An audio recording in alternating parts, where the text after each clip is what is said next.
హైదరాబాద్ చరిత్రలో ఒకే కాలంలో రెండు కథలు నడిచాయి. ఒకటి బ్రిటిష్ వాళ్లకు వ్యతిరేకంగా బగ్గుమన్న తిరుగుబాటు, మరొకటి అదే నగరాన్ని ఆధునికత వైపు నడిపించిన సంస్కరణల వెల్లువ. ఈ విరుద్ధమైన దారుల్లో సాగిన ఆ 12 ఏళ్ల కీలక ప్రయాణం గురించి ఇప్పుడు లోతుగా చూద్దాం.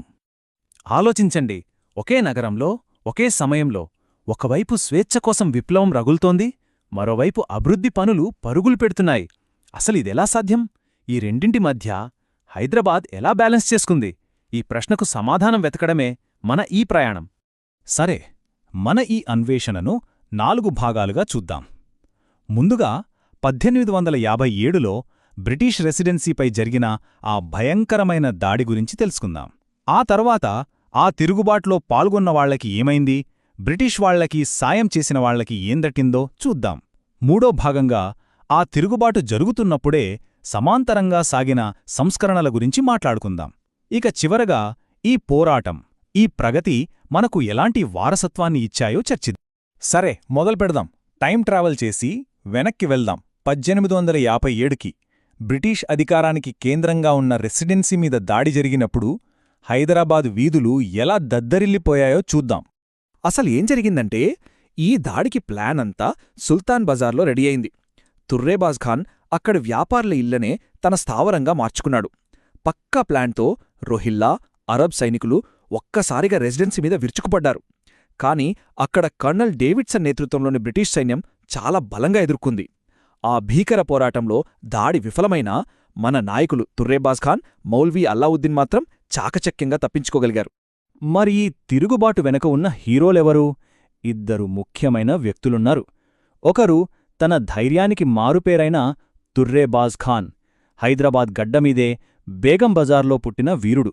మరొకరు ఆయనకు అండగా నిలిచిన మౌల్వీ అల్లావుద్దీన్. వీళ్ళిద్దరూ కలిసి దాదాపు 600 మంది సైన్యాన్ని కూడగట్టుకుని బ్రిటిష్ వారిని ఢీకొట్టారు.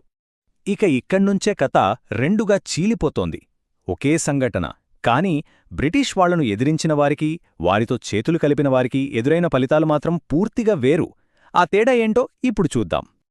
ఈ స్లైడ్ చూడండి, ఎంత స్పష్టంగా ఉందో తేడా. ఒకవైపు తిరుగుబాటు చేసిన వాళ్లకి ఏం దక్కింది? మరణం, కాలాపాని శిక్ష. తుర్రేబాజ్ ఖాన్నే ఒక ద్రోహి పట్టించడంతో తూప్రాన్లో ఆయన్ని కాల్చి చంపేశారు. మౌల్వీ అల్లావుద్దీన్ను హైదరాబాద్ తొలి రాజకీయ ఖైదీగా అండమాన్కు పంపారు. మరోవైపు బ్రిటిష్ వాళ్లకు విధేయులుగా ఉన్నందుకు నిజాంకు స్టార్ ఆఫ్ ఇండియా బిరుదు, దివాన్ సాలార్ జంగ్కు బిరుదులు, నిజాం రాజ్యానికి 50 లక్షల అప్పు మాఫీ, పోగొట్టుకున్న భూభాగాలు వెనక్కొచ్చాయి. అంటే విధేయతకు బహుమతి, తిరుగుబాటుకు శిక్ష. ఇది చాలా స్పష్టం. అయితే ఈ పోరాటం కేవలం హైదరాబాద్కే పరిమితం కాలేదు సుమ్మా. ఆ నిప్పు రాష్ట్రంలోని వేరే ప్రాంతాలకు కూడా పాకింది. 1860లో ఆదిలాబాద్ అడవుల్లో రామ్జీ గోండు నాయకత్వంలో జరిగిన తిరుగుబాటును బ్రిటిష్ వాళ్లు చాలా క్రూరంగా అణచివేశారు. రామ్జీ గోండుతో పాటు ఏకంగా 1000 మందిని నిర్మల్లోని ఒక ఏక మర్రి చెట్టుకు ఉరితీశారంటే ఆలోచించండి. అందుకే ఆ చెట్టును 1000 ఉరిల మర్రి అని పిలుస్తారు. అలాగే బేగం బజార్ కుట్ర, షోరాపూర్ తిరుగుబాటు లాంటివి కూడా జరిగాయి. కాని అవన్నీ విఫలమయ్యాయి. సరే, ఒకవైపు ఈ తిరుగుబాట్లు, అణచివేతలు జరుగుతుంటే మరోవైపు హైదరాబాదులో ఏం జరుగుతోంది? నమ్మలేరు, కాని నగరం ఆధునికత వైపు పరుగులు పెడుతోంది. ఇప్పుడు మన కథలోని రెండో భాగానికి వెళ్దాం. ఈ సంస్కరణల శకానికి ఒక చిన్న నాణెం పెద్ద సింబల్గా నిలిచింది. అదే హాలీ సిక్కా. ఆలోచించండి, 1858లో 100 ఏళ్ల సంప్రదాయాన్ని పక్కనపెట్టి మొఘల్ చక్రవర్తి పేరుతో కాకుండా నిజాం పేరుతో నాణేలు ముద్రించారు. అంటే ఏంటి దానర్థం? మేమే సార్వభౌములం, మాకు ఢిల్లీతో పనిలేదు అని గట్టిగా చెప్పడమే. ఇది కేవలం కరెన్సీ మార్పు కాదు, హైదరాబాద్ తన స్వయం ప్రతిపత్తిని ప్రకటించుకున్న క్షణం. ఇక చూడండి, నగరం రూపురేఖలు ఎలా మారిపోయాయో. టకటక పనులు జరిగిపోయాయి. 1859లో మూసీనదిపై అఫ్జల్గంజ్ బ్రిడ్జ్, దాంతో రవాణా ఈజీ అయింది.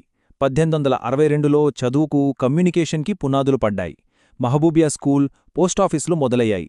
1864 కల్లా ఏకంగా నగరంలో మొదటి English news paper the Deccan times కూడా వచ్చేసింది. ప్రతి రంగంలోనూ ఆధునికత ప్రవేశిస్తోంది. అంతేనా? ఇంకా ఉంది. 1868లో గ్రాంట్ ట్రంక్ రోడ్డుతో హైదరాబాద్ బయట ప్రపంచంతో కనెక్ట్ అయింది. అదే ఏడాది బ్యాంక్ ఆఫ్ బెంగాల్ బ్రాంచ్ పెట్టడంతో మోడర్న్ బ్యాంకింగ్ మొదలైంది. ఇక 1869లో హైదరాబాద్ తన సొంత పోస్టేజ్ స్టాంపును జారీ చేసింది. ఇది కేవలం ఒక స్టాంపు కాదు, హైదరాబాద్ ఒక స్వతంత్ర పరిపాలనా వ్యవస్థగా ఎదుగుతోందనడానికి ఒక పెద్ద గుర్తు. ఈ పరిపాలన, ఆర్థిక సంస్కరణలతో పాటే కళలు, వాస్తుశిల్పం కూడా అద్భుతంగా వికసించాయి. దానికి బెస్ట్ ఎగ్జాంపుల్ మన చౌమహాలా ప్యాలెస్. ఎప్పుడో 1750లో మొదలైన ఈ ప్యాలెస్ నిర్మాణం సరిగ్గా ఇదే కాలంలో పూర్తయింది. ఆనాటి వైభవానికి, కళాతృష్ణకు ఇదొక సజీవ సాక్ష్యం. సరే, ఇంత దూరం వచ్చాం. మరి ఈ తిరుగుబాటు, ఈ సంస్కరణలు ఇవన్నీ కలిసి హైదరాబాద్కి ఎలాంటి వారసత్వాన్నిచ్చాయి? ఆ గతం మన ఈ రోజుని ఎలా ప్రభావితం చేస్తోంది చూద్దాం. ఈ ఒక్క వాక్యం వింటే చాలు, ఆనాటి పరిస్థితులు ఎంత దారుణంగా, ఎంత క్రూరంగా ఉండేవో అర్థమవుతుంది. తుర్రేబాజ్ ఖాన్ శవాన్ని గొలుసులతో బంధించి రెసిడెన్సీ ముందు అందరూ చూసేలా వేలాడదీశారు. ఇది కేవలం శిక్ష కాదు, తిరుగుబాటు చేస్తే ఇదే గతి పడుతుందని బ్రిటిష్ వాళ్ళు ఇచ్చిన ఒక భయంకరమైన హెచ్చరిక. కానీ కాలం ఎప్పుడూ ఒకేలా ఉండదు కదా. ఇక్కడే అసలు ట్విస్టుంది. ఏ వీరుడినైతే ఆ రోజు అంత దారుణంగా అవమానించారో, ఈరోజు అదే నగరంలో ఆయన గౌరవార్థం ఒక ముఖ్యమైన రోడ్డుకు ఆయన పేరు పెట్టుకున్నాం. కోటి నుంచి అబిడ్స్ వెళ్లే ఆ రోడ్డే తుర్రే బాజ్ఖాన్ రోడ్. చూశారా చరిత్ర ఎలా మలుపులు తీసుకుంటుందో? ఈ టేబుల్ చూస్తే మనకు మొత్తం కథ ఒక్కసారిగా అర్థమవుతుంది. ఒకే సమయంలో రెండు వేర్వేరు ప్రపంచాలు. 1857లో రెసిడెన్సీపై దాడి, 1858లో కొత్త కరెన్సీతో ఆత్మగౌరవ ప్రకటన, 1860లో రామ్జీగోండు తిరుగుబాటు, 1868లో గ్రాండ్ ట్రంక్ రోడ్డుతో అభివృద్ధి పరుగులు. సంఘర్షణ, పురోగతి ఈ రెండూ కలిసే మన హైదరాబాద్ కథను రాశాయి. కాబట్టి మనం ముగించే ముందు ఈ ప్రశ్న గురించి ఆలోచిద్దాం. ఆనాటి ఆ పోరాటం, ఆ సంస్కరణలు, ఆ రెండింటి వారసత్వం ఈరోజు మనం చూస్తున్న హైదరాబాద్ ప్రత్యేకతను ఎలా తీర్చిదిద్దింది? ఆ పాత కథల పడుగోలు ఇప్పటికీ మన నగరంలో ఎక్కడో ఒకచోట వినిపిస్తూనే ఉన్నాయంటారా?